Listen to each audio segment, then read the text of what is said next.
In assessing the use of taxpayers' funds in, let's say, bidding for a major event and financing it if successful, or building a new stadium, or even trying to secure a new licence for a sports team, it helps to start with the basics.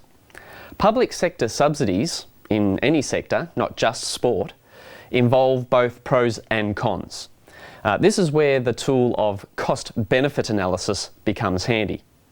Remember, you may be a sports fan, but you're also a taxpayer.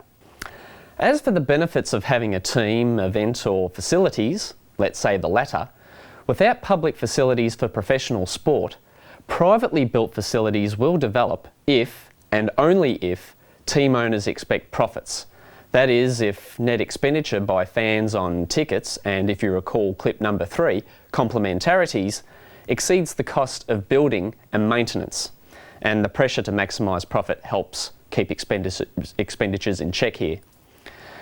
However, this is not usually the case, and this apparent market failure is often used by sports industry advocates as a justification for public sector involvement in building the stadium. And so if the local government decides to build it anyway, maybe they see it as a public good, team owners certainly won't argue with that, and they'll simply agree to be a tenant.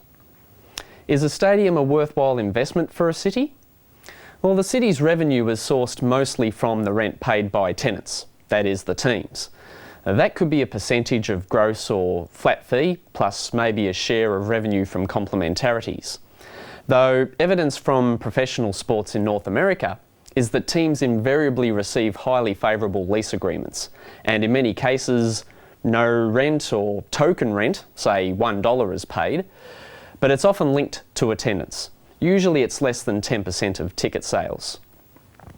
On the cost side, we have construction, depreciation, and if you borrow to build it, interest.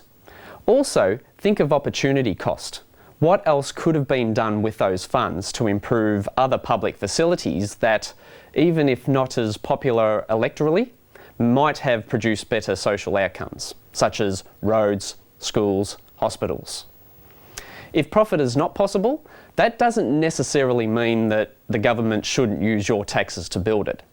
But why then do governments subsidise sports teams and events? The answer is found in our concept here. The city considers both direct and indirect costs and benefits, whereas the private sector ignores the latter. Let's break this down. Direct benefits? Most are obvious, but question marks can be appended to most or just about all of them. So you can talk about new spending by fans, or in a regional context. For example, the Gold Coast AFL team, net exports. You increase exports of games to non-local fans who come there to see it, and reduce imports of games in Brisbane. But is expenditure really new, or just a substitute for other local entertainment? Consider how Hollywood had a bumper last quarter of 1994, coinciding with the Major League Baseball players' strike. Or talk about the expenditure of the coach and players. After all, they live locally. Another wet blanket here is that fundamentally, sports teams and events are relatively small businesses.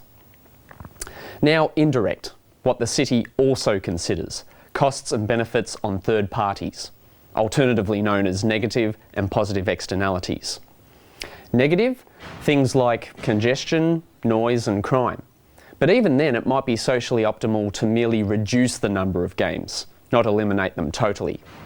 Positive, this is the so-called social impact of the event or team, giving a sense of identity as locals, also attracting people from all over the world, which can be used for future tourism marketing, but partially offset by locals leaving perhaps. Boosters also talk about multiplier effects. Moreover, there's the argument that it attracts other business, but there's little, if any, evidence of this. Politicians believe, or at least they try to convince the public, that positive externalities easily outweigh the negative, invoking the wonderful, if overused quote from the motion picture Field of Dreams, "Build it and they will come."